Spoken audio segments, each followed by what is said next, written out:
वर्षा दीदी, mic unmute कर लें। जी भैया, वंदे मातरम सभी भाई बहनों को।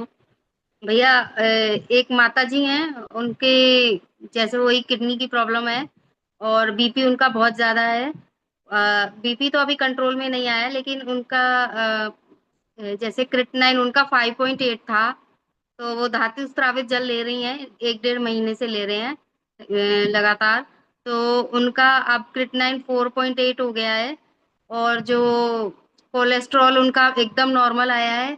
और पोटेशियम एकदम नॉर्मल आया है। और क्या होता है, क्रिप्टनाइन के साथ एक चीज और होती है ना, जीएफआर होती है एक, वो अभी थोड़ा सा कम आया है। वो हो जाएगा, वो बोल रही हैं कि पहले से फर्क है।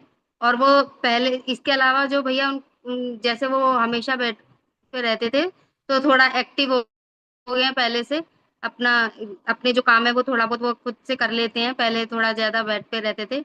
और उनकी क्या नाम है, जैसे उनके फेस पे पूरा स्वेलिंग थी, हाथों पैरों पे पूरा स्वेलिंग थी।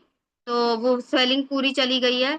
और जो क्या नाम है, उनके ना बॉडी में ऐसे पानी पानी भरा हुआ था, ऐसे वो बोल रहे थे। तो वो सारा अभी बिल्कुल ठीक हो गया है। और एक और बता रहे थे कि फेस पे बहुत ग्लो आ गया है उनके पहले से। तो जैसे फेस जैसे लूज हो रखा था, वो चीज उनकी काफी उनमें आराम आया है उनका। तो वो बहुत ही खुश हो रही थी, बहुत बहुत धन्यवाद बोल रही थी। तो मैंने उनको बोला आने के लिए चौपाल में। तो वो बोल रही थी कि मैं आ नहीं सकती चौपाल में, कुछ उनके पर्सनल रीजन की वजह से। तो कि मैं आ तो नहीं सकती, लेकिन मैं आपको ऑडियो भेज दूंगी और रिटर्न में भेज दूंगी अपना अनुभव।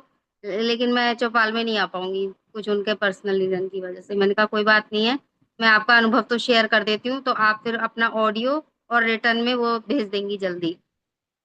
तो ये था भैया, बहुत ही अच्छा अनुभव, वो बहुत खुश थी। कह रही है गोविंद भैया से भी मिलने जाना है, तो मोस्ट प्रोबेबली सैटरडे वो बोल रही हैं कि हम सैटरडे भैया से मिलने भी जाएंगे। तो वो आएंगे आपके पास भैया, वो बोल रहे थे। तो बहुत खुश हो रहे थे, बहुत धन्यवाद दे रही थी, आपको भी बहुत दुआएं दे रही थी। तो बहुत खुश है भैया। जी भैया, यही आज का मेरा अनुभव था।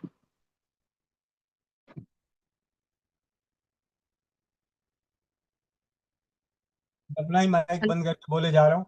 ये तो डबल धमाका हो गया। हम्म।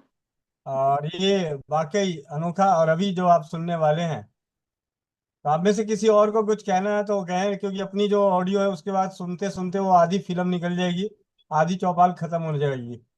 तो आप में से किसी को कुछ कहना है, कुछ बातें करनी है, तो आप लिख सकते हैं, बोल सकते हैं, हाँ हैंड रेस कर सकते हैं। क्योंकि जब वो शुरू होगा, वो ऑडियो वार्तालाप जो है काफी लंबे समय तक की है, और मैं उसमें से कोई भी कटिंग नहीं करूंगा, हूबहू आप सभी को सुनने को मिलेगा। तो आप भैया, में। एक छोटा अनुभव और है मेरे पास। जी दीदी। कल भैया तारा को बहुत कान में दर्द हो रहा था, और उससे उसको बुखार भी हो गया था।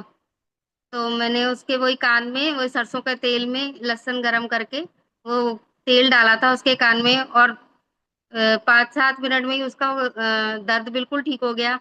फिर रात को भी उसको एक बार और हुआ, और मैंने फिर उसको बुखार के लिए भैया मैंने उसको फेरमफॉस और नेट्रम्यूर, और एक कौन तीन होती है ना, जो तीसरी होती याद नहीं है नाम, वो तीनों मैंने उसको एक एक गोली पानी में डाल के, वो पानी थोड़ा थोड़ा करके उसको पानी पिला दिया था भैया, सुबह तक बिल्कुल ठीक हो गई थी।